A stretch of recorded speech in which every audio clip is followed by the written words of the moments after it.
Cette feuille représente 5000 ans d'histoire, depuis l'invention de l'écriture il y a environ moins 3300 ans avant Jésus-Christ, jusqu'à nos jours.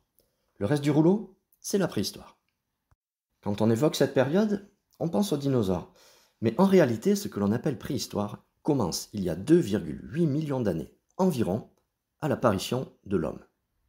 Se termine donc il y a environ 3300 ans, quand les hommes ont inventé l'écriture. La préhistoire est scindée en deux périodes. La première, le paléolithique, la pierre ancienne.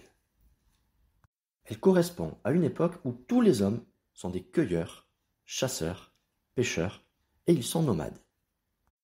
Puis, aux alentours de moins 10 000, l'homme commence à se sédentariser.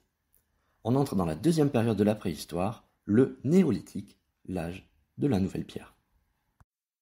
Apparu il y a 3,5 millions d'années, l'Australopithèque est considéré comme l'ancêtre des premiers hommes. Sa représentante la plus fameuse est Lucie.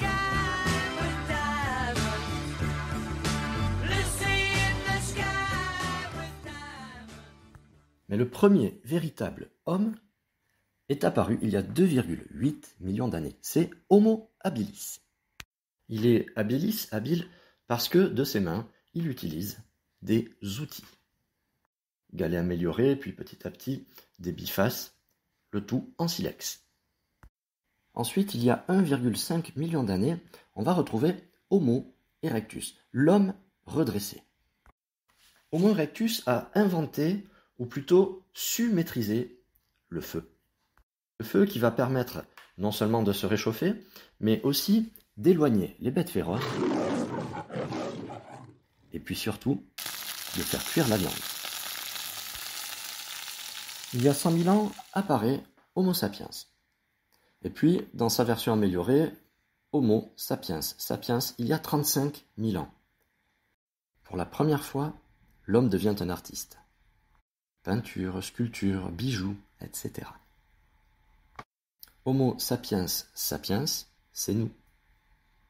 Au paléolithique, les êtres humains sont des nomades, c'est-à-dire qu'ils se déplacent au gré des saisons en fonction des ressources alimentaires, qu'elles soient végétales ou animales.